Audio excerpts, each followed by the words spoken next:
especially with the awards, you think it'll fulfill some gaping hole that's been in your entire life, and it does nothing. I'm Lulu Garcia-Navarro, and today I'm interviewing actor Matthew Rhys.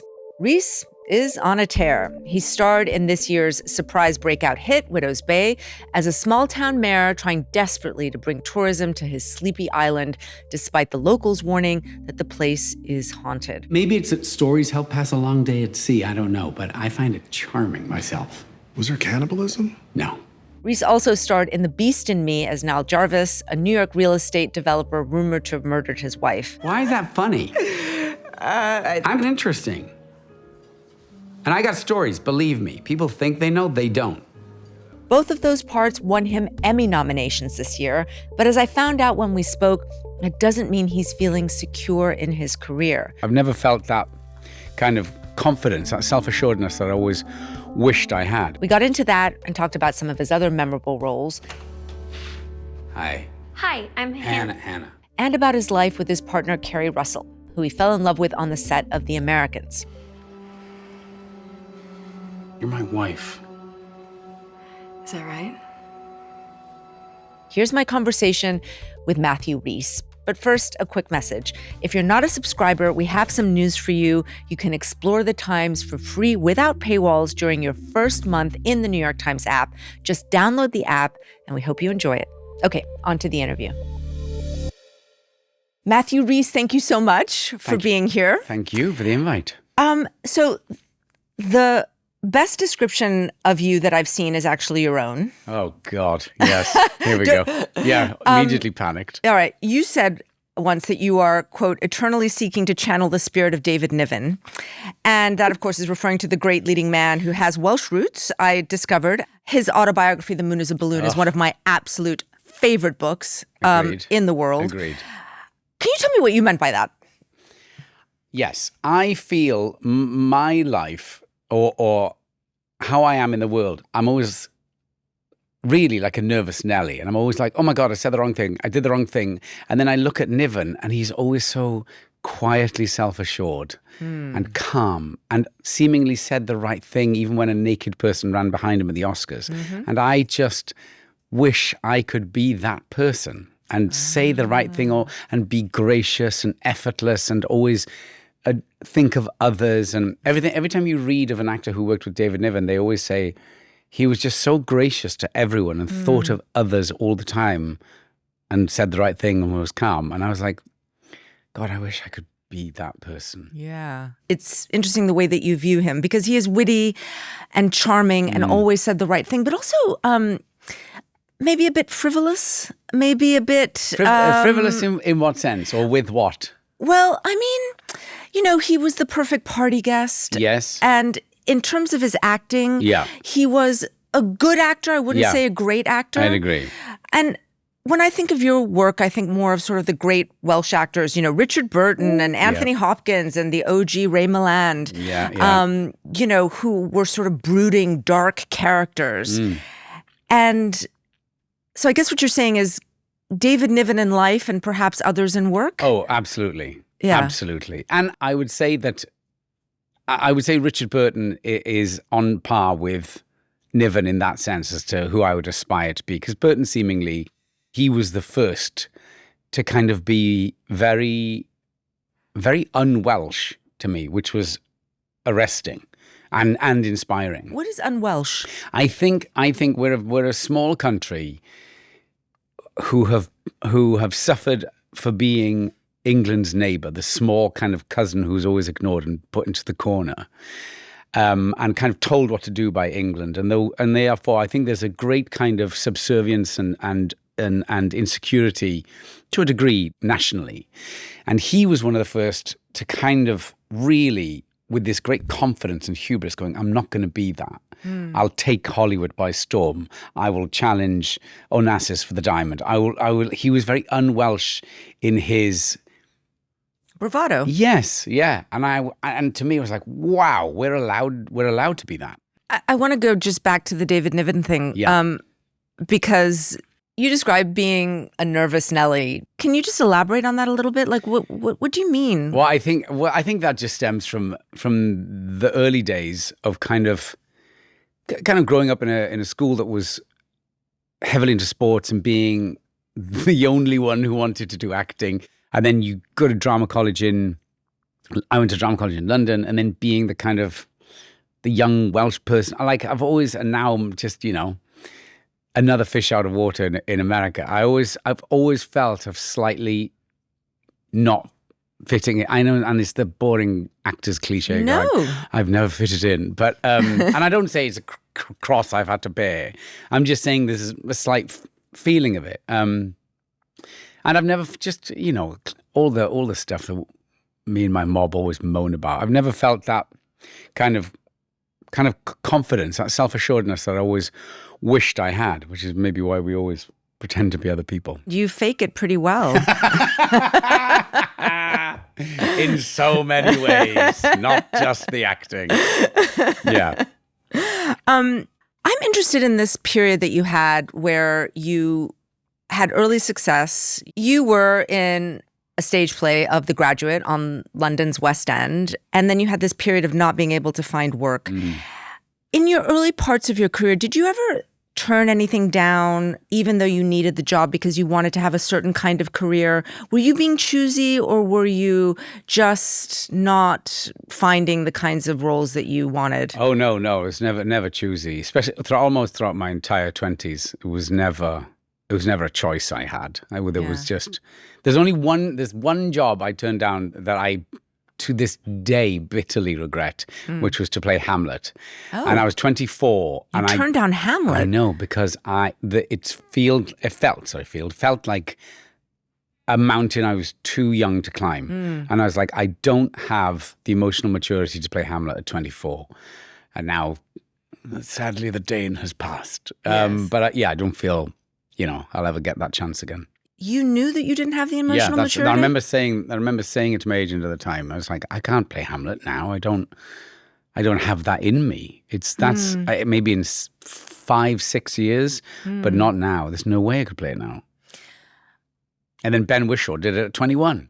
What do you feel like you have to have inside of you in order to play a role? Like, when you were younger, did you feel like there had to be emotional material there for you to sort of be able to channel the person? Exactly. Obviously Hamlet's going through so much at the time. I just felt I haven't worn enough shirts. I haven't lived a life yet in order to kind of... And you can't pretend? Isn't that acting? I don't mean to tell you your business. Oh, believe me, how right you are. Yes. And I look back and go, why didn't I just pretend? I think we do kind of put Hamlet on a plinth, and we kind of see it as this Everest that can it be summited, should be summited, because it's there, it should be summited.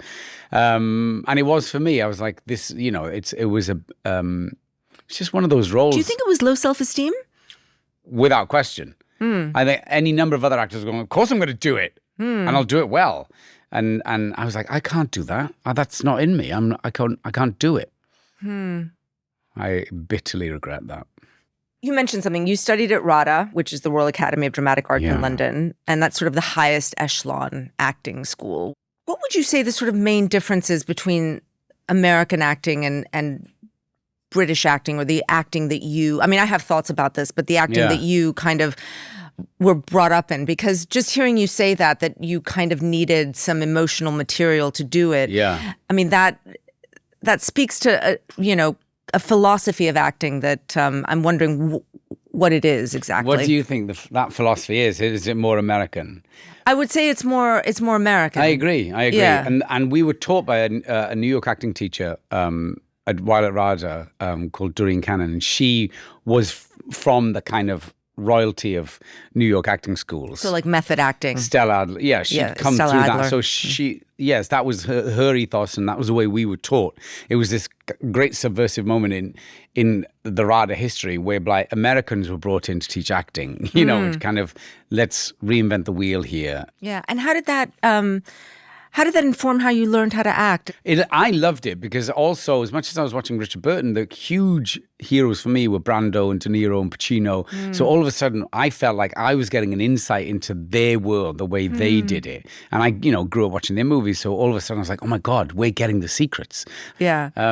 So it was very exciting to me. It was getting away from this idea that it was pretense. It suddenly became very real. And in a way, I suppose, a little more, this is a self-justification of dressing up for a living, but kind of more worthy or noble, that if you do it for real, it's not facade, which is a little more humiliating.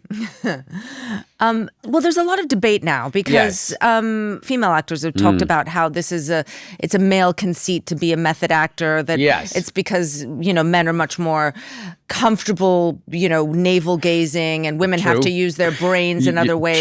True. I mean, what do you think about that sort of debate? I agree. I agree that it's the term has become this kind of pariah now for bad behavior, and what I loved about the training we had at college is that they stripped the myth from it. They're like, look, it's like a switch, it's like a toolkit.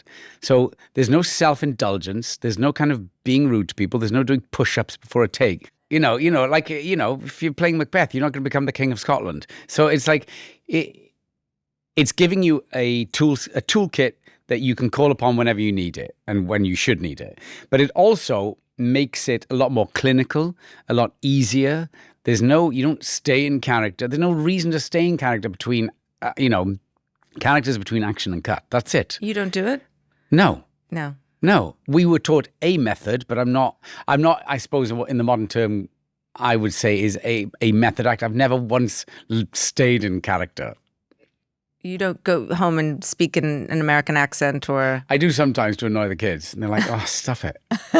Yeah. Or if I order food on the phone, I do an American accent. Because sometimes you're like, it's just quicker. The kids are like, why are you doing that? Yeah. All right. I want to talk about your Emmy-nominated roles. First of all, congratulations. Thank you very much. 19 Emmy nominations for Widow's Bay. Unbelievable. It's... unbelievable. Part of what is obviously so unique about the show is this blend of horror and comedy. Yeah. So first on the comedy, I saw the casting director recently said about you that no one knew how good you were going to be in a comedy role, which made me wonder why you were cast, by the way. They said you'd never really done a role like that before. No. I mean, did you doubt yourself? Why did you want to try to do comedy? Because you're not known as a comedic actor. And I didn't. I always wanted to kind of give comedy a go, and then the script came in, and I was like, oh my God, this is amazing and original and weird and quirky, and I was like, is this comedy or is this the kind of part you're going to play for real? And then I met with Katie Dipple and Hiro Murai. And Hiro said, look, we're not playing this as a comedy. It has to be played as a drama. Otherwise, it doesn't work. It'll become self-conscious and farcical. So you have to play it for real. And I was like, oh, great. I know how to do that. Yeah, the pressure was taken away and I didn't have to think about it being a comedy. Is that why you steered away from comedy up until now? No, I just think... Because I've seen you in roles where you're yourself, right? Yeah. And you're funny. Well, thank you very much. Yeah, I also think I have what they call the Celtic lid. I have slightly hooded eyes, like Robert Mitchum. So you don't have a face for comedy. People think you're kind of downtrodden and serious all the time. Like if I have a brighter eye, I might be better for comedy. But it's not something I've overtly or consciously avoided. I just think, as in so many times with this profession, you can slightly get put into your little category and you stay there. Right. When you had to go and play the character, did you think, all right, I have to play this for real? And by the way, other actors who do comedy say that you have to play it straight. Like in any comedy, you have to be completely committed to the bit, because if not, it seems silly. Yeah. But this is obviously like a fantastical world. Yes. And so how do you commit to the bit when you're having to be chased by, killer clowns and horny sea hags?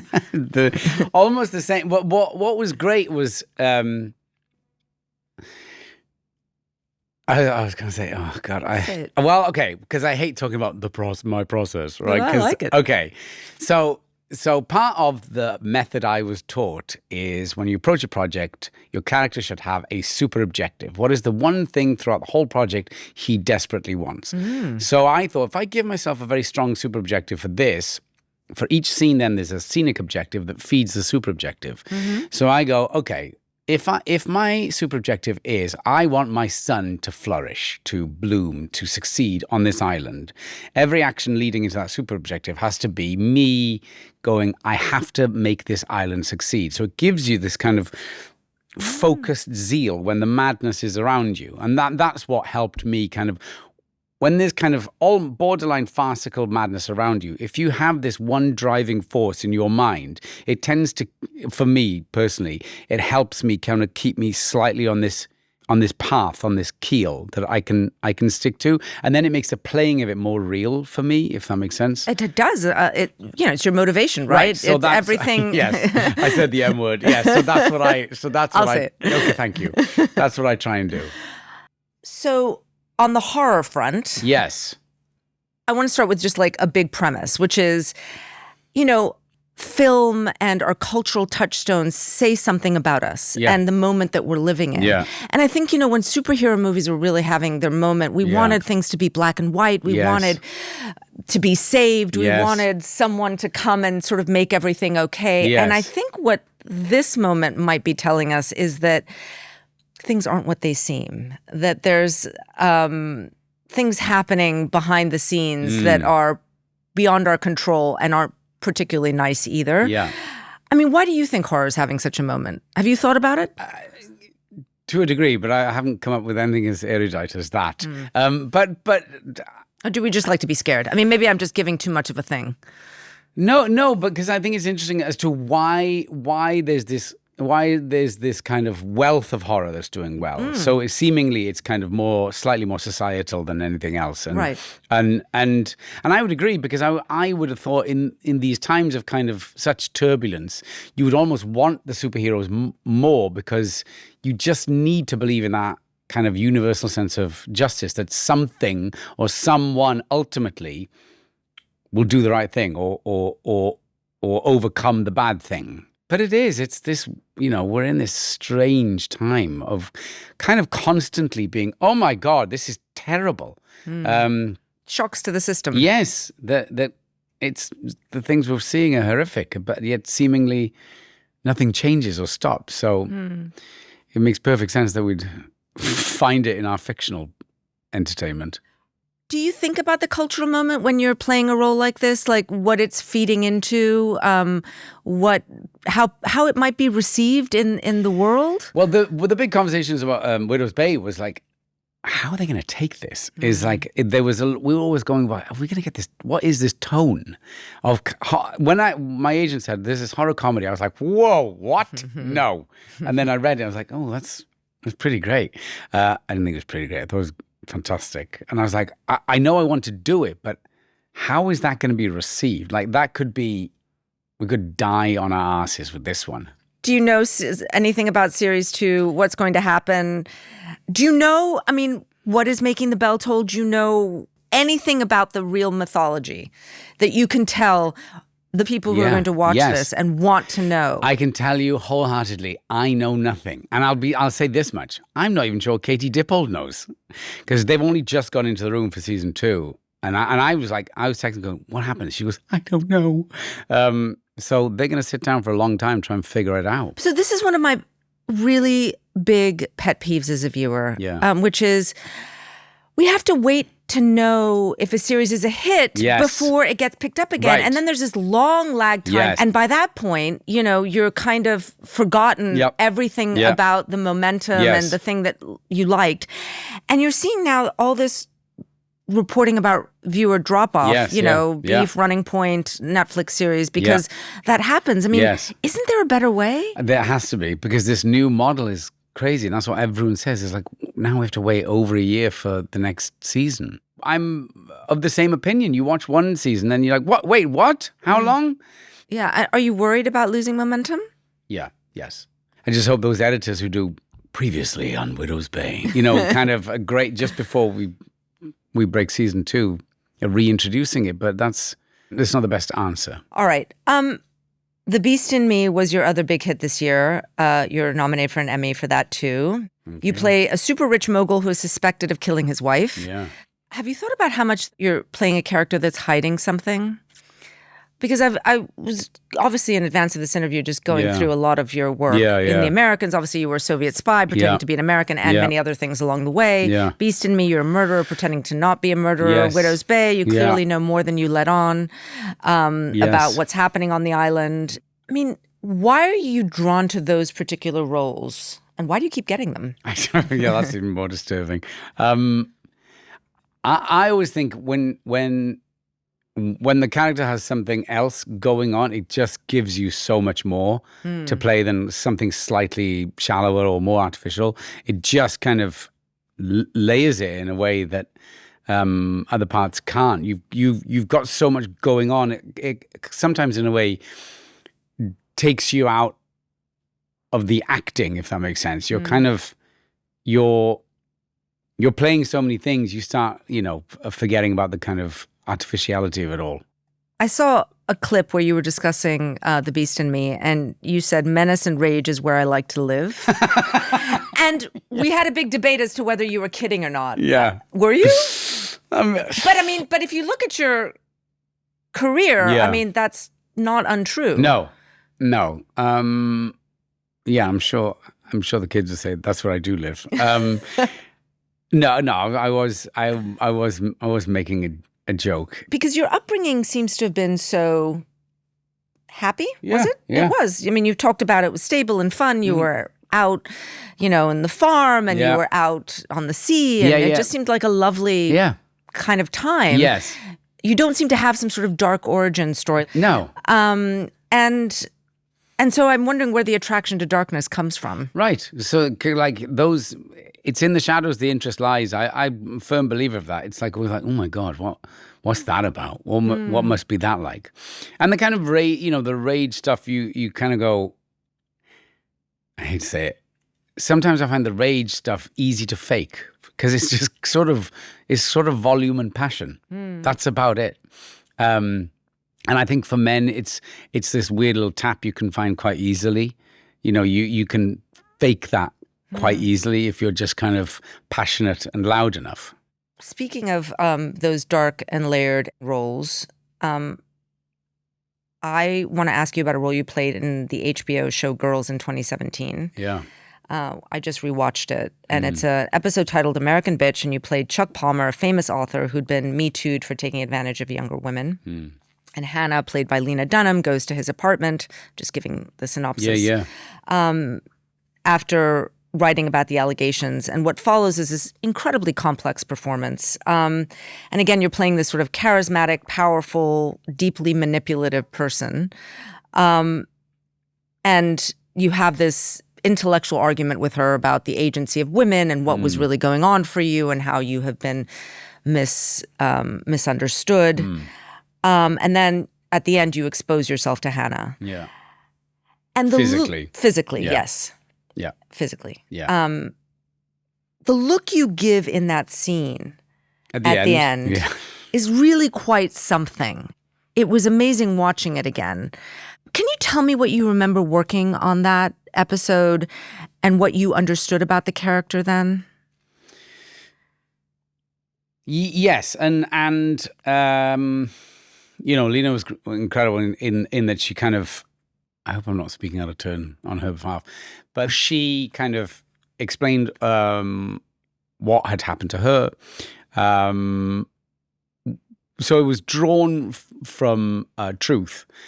So she gave me the background to this, where this kind of piece of fictional writing came from, in a very detailed way, which helped enormously. And then, which I've never done before, we rehearsed it almost like a play. We went to the location and rehearsed, which is utterly luxurious in television where there is no time. So I just remember thinking, wow, we have all this time to get this right because it definitely needs to be got right. Especially at that moment, right? It was the subject of a huge discussion. Yeah. in that discussion with her, were you trying to honor her memory, or were you trying to be, interpret the character in your own way? No, more exactly that. Trying to honor exactly what she'd written, and kind of place it in a very real way. But also, she was interested in the real discussion of it, that he couldn't just be kind of villainized off the bat. There had to be some kind of true discussion or discourse within this event that leads to it. She wanted the kind of push and pull of both sides for it to land in a very real place that ultimately then would hopefully pay off the ending a lot more. Yeah, I mean, it did, obviously. But what was that look? Because what strikes me seeing it now is that,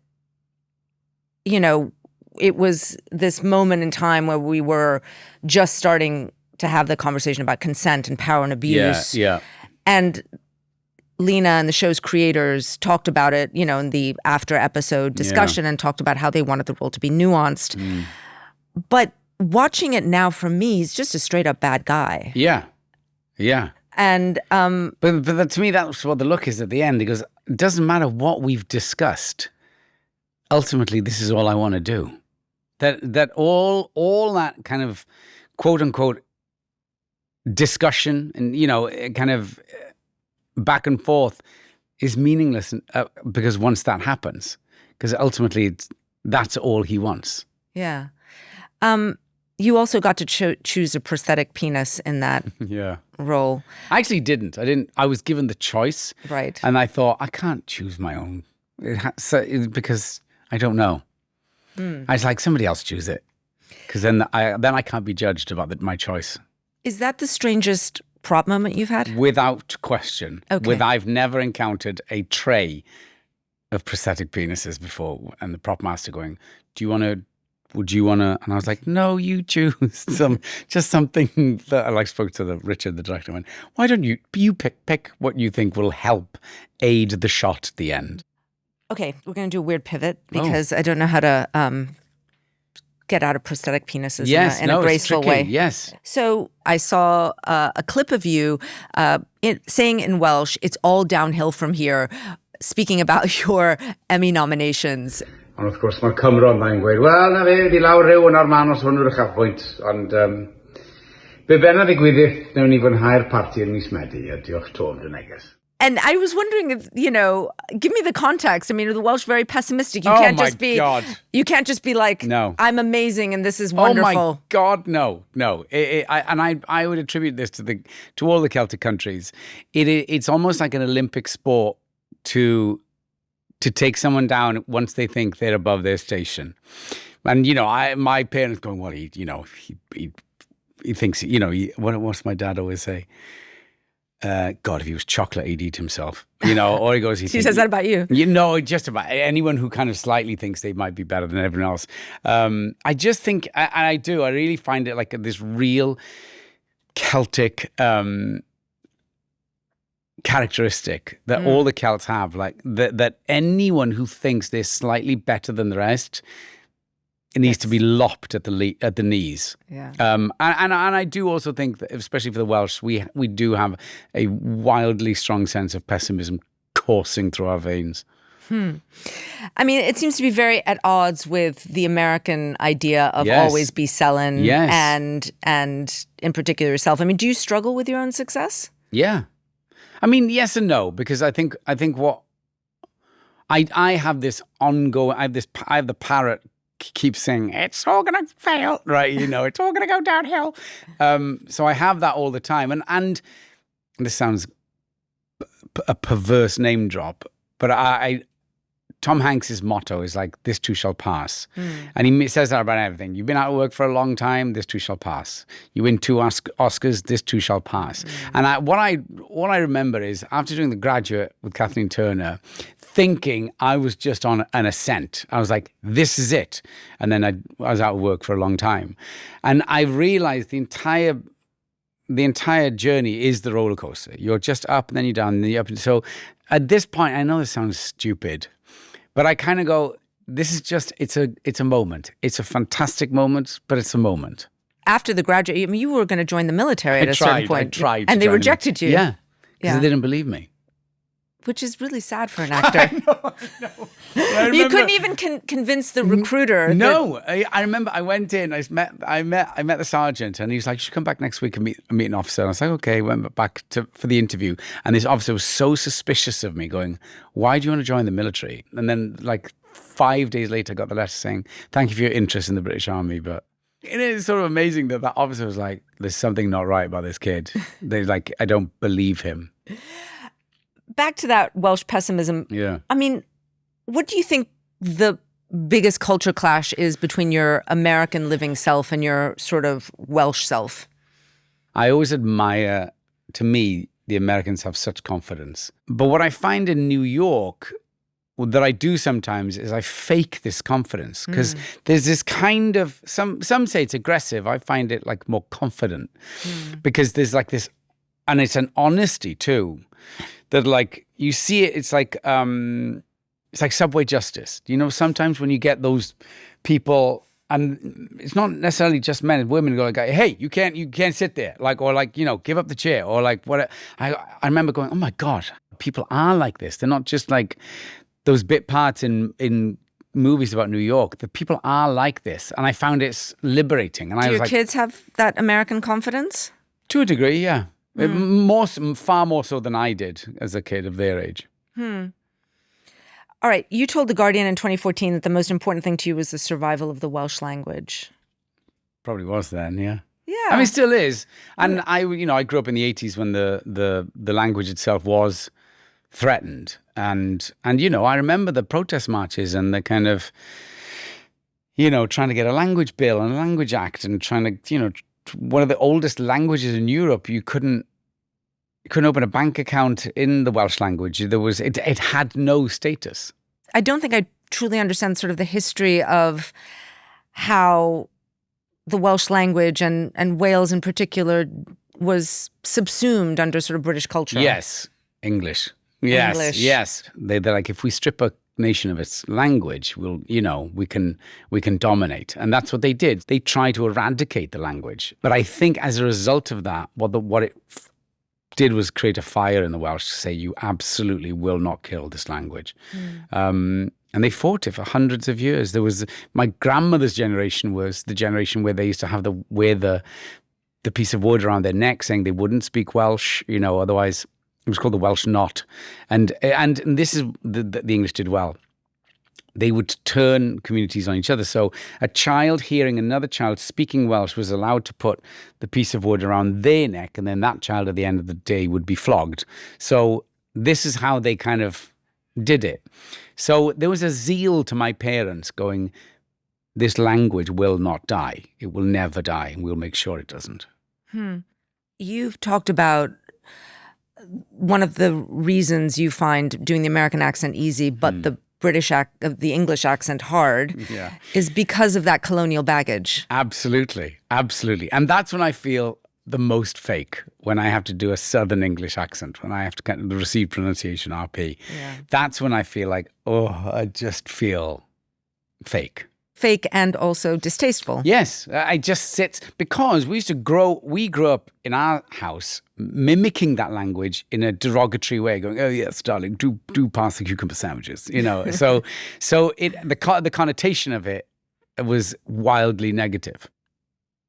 You're voicing Han Solo in the first ever Welsh dub of Star Wars. Yeah. I mean, amazing. Yeah. Have you already done it? Yes. Yeah. Okay, so That was please do a scene for me. Absolutely say something in Welsh where you're playing Han Solo. Oh my God. What was weird is obviously they'd had to translate all these, things that we'd grown up with knowing Star Wars. And then I was saying it in Welsh and it was kind of like Peladur Cyrchi. You kind of go, it kind of. What is that? It's kind of like, it's like tractor beam. Oh, okay. Yeah. There were words I've never used before, and I was tripping on them going, I can't even say it. And at the same time, it was this wildly familiar thing that I got to do. And I mean, it was so surreal. The whole thing was surreal. And then also you kind of go, I can't voice Harrison Ford. It's like, Did you talk to him about that? no, Yeah. I'm too scared. But in the same vein, you know, I was so glad. This is what I would have wanted growing up as a young Welsh kid, is to have these things that would be commonplace. Like, yeah, we'll translate Star Wars into Welsh. So it buoyed me enormously to kind of go, right, so there's going to be a generation of kids who will watch Star Wars in Welsh. Amazing. I want to talk about Keri Russell. She's your partner. Thank God. You first worked together in The Americans, which is just one of my all-time favorite shows. What is it like to fall in love with your co-star? Kind of, I remember at the time going, oh no, because I wouldn't advise it. You know, and back in my 20s, I'd done it and it had ended disastrously and usually doesn't do the job any favors. And I kind of went, I'm never doing that again. And then kind of in my mid-30s, The Americans happened. So I was like, oh no, this is happening again. Do you question it? Because Oh, it yeah. might, because, Of you know, course. obviously you're playing a Of romantic course. partner. So you're going, hang on, you know, let's be very serious about this. And, you know, Keri had 2 kids and it wasn't something I was going to enter into lightly.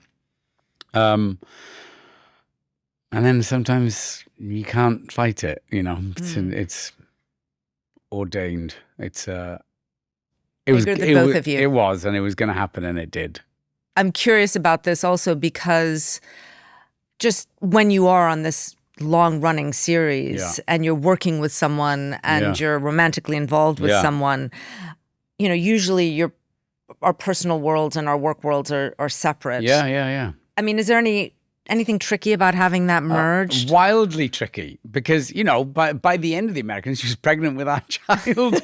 And I was trying to direct her pregnant. But yeah, I'm not good enough or mature enough to kind of, because sometimes when we would argue, I'd bring that into the scene and the director's like, what is going on? You're meant to be getting on really well. And I was like, and vice versa, you know. Yeah. So she's far more mature than me. So yeah, I found that hard. I really did. I struggled with it. Yeah. Would you work together again? Without quite 100%. I'm always saying, but I want to do something like Heart to Heart or Moonlighting, something like that. Although she'd probably want to be Bruce Willis. Are you competitive with her? Because my husband's a journalist and he's not competitive with me, but I'm very competitive with him. Brilliant. Brilliant. No. No. I'm genuinely trying to think that through properly. No, and I think we're 2 very different people, and we have 2 very different attitudes towards acting as well. She has, I think, quite a complicated relationship with acting in that she kind of goes, oh, well, I'm not. And she always goes, oh, Matthew's trained. And I'm like, that's just what? It makes no difference. It's like someone having gone to Harvard and someone you know, and being successful and Yes. someone being, you know, journeyman and Right. being equally successful. Right, and it's just either you can do it or you can't, or you know, you'll succeed or you won't. There's no, by that point, has no bearing. What makes her a great actor in your view? I just believe her always. Like I'm always there 100% with her. In a way, she always says she can't fake it. So you're 100% invested on the ride then. And that to me is the kind of almost all of it for acting with me. If I believe it, then I'm off. I'm with you. And it doesn't matter where we go. And I always believe her. How do you both organize your lives? I feel God. like men don't get asked this enough, which is why I'm asking you. Yeah. In the sense, we always ask women, how are they Yes. organizing their Yeah, life? yeah. And I'm wondering actually, as both actors, Yeah. she's in the middle of The Diplomat, Yeah. and that's, you know, an ongoing series. Yeah. Thank God. Yes, And yes. so how do you organize parenting and acting and all of that Yes, stuff and children? Oh, it's like a circus. It's like a circus. We both have moleskin planners. We don't do the calendar. Oh, bit. no. Yeah. So we sit down with little nubs of pencils. That's how we do it. But it is one of the hardest elements of the circus life. I mean, I keep making the joke. I'm like, we're just saving money for the kids' therapy when they're older. They're like, they were never around. So it's hard. It's hard. It's plate spinning. Have you ever turned something down so that Keri could do it, or vice versa? But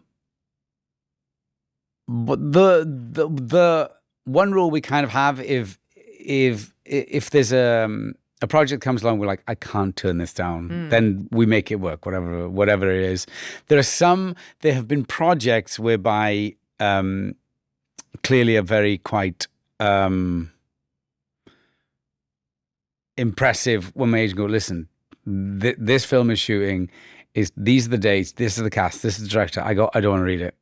Just turn it down. Yeah. Because I'd rather not read it and go, oh my God. Yeah. But I know, like, she's in the middle of the Diplomat. I can't do it. So don't send it to me. I've done that a couple of times, but that's not she's nothing. she's done the same too. So, it's equal in that sense. She's also nominated for The Diplomat. Yeah. You're this real Emmy power couple this year. Yeah. Emmy power couple. Emmy power couple. I'll That's take going to it. be on your Yes, plaque. EPC. EPC. Yeah. I mean, do you talk about it, and have you gamed out the different scenarios? Because, you won for the Americans. She didn't. She's been nominated 8 times, I know. believe, and has not won. I know. I mean, do you talk about, like, she wins, you lose, she wins? What are our faces going to do? When they pan to us immediately. I always make jokes. Like, I say, if you don't win this time, I'm going to go, she's like, don't do that. I mean, Jay-Z does it for Beyonce. Right. I mean, there could be a thing Right. there. I should start a thing going, like, if she doesn't win. No, we don't really talk about that. We talk about the logistics of the night and which party you're going to go to after. Would you rather she wins than you? Like, if you could. 100%. Okay. I saw Samantha Morton say recently that she hasn't worked at all since doing The Odyssey. Yeah.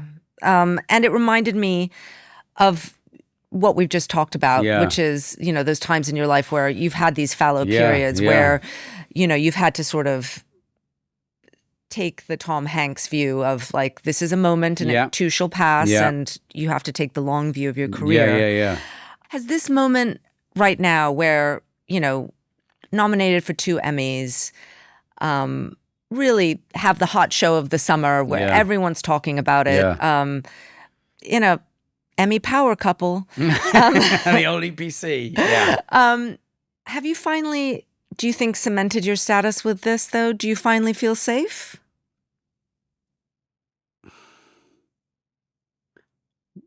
Yes and no. I know that's a terrible answer.